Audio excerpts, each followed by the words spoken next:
Yo, what's up and welcome sa Claire TV. Jonah Rins at Sinyo hindi pa rin tapos sa kanilang away at palitan ng pang-asar sa kanilang mga post sa social media. Pero bago natin simulan yan, mag-intro muna tayo.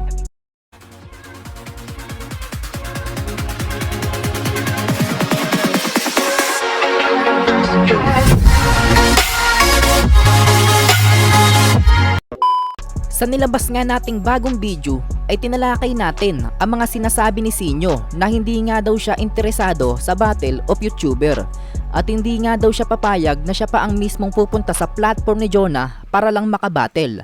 At sinabi niya rin na baka hindi daw kilala ni Jonah yung kausap niya. Una sa lahat, Jonalyn, hindi ako interesado sa battle of YouTuber nyo. Pangalawa, nakapag-basketball ako pero sigurado yung laro ko level ng rap skill mo ngayon.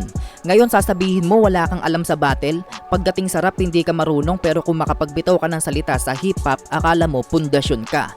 Ako pa pupunta sa platform mo para lang makabattle ka? Baka di mo kilala, kausap mo. Agad naman itong napansin ni Jonah at kinuha niya ang mga post ni Sinyo para lang ilagay sa kanyang IG story. At may mga buwelta nga siya dito sa pahayag ni Sinyo. Ikaw na sikat kaya nga idol kita eh, hehehe. Ikaw po ang pinakasikat sa buong mundo, idol. Grabe, woo. Huwag ka lang po iiyak. Pero agad namang nagrebat itong si Sinyo at eto naman ang sabi niya sa kanyang post sa FB account niya. Actually, tama ka. Top global yan, boss. Haha. Kaya nga karangalan mo lang kung sakaling bastusin kita sa battle. Joke, haha. Hashtag worldwide. Patuloy pa rin ang parinigan ng dalawa. Hanggang post na lang ba sila sa kanilang mga social media account? Matutuloy nga ba ang inaantay nating laban?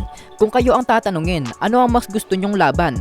Basketball na hamon ni Jonah o flip-top naman na hamon ni Sinyo? Paki-comment lang ang inyong opinion dahil gusto ko rin malaman kung ano ang opinion nyo at doon natin pag-usapan sa comment section. Maraming salamat sa walang sawa sa pagsuporta.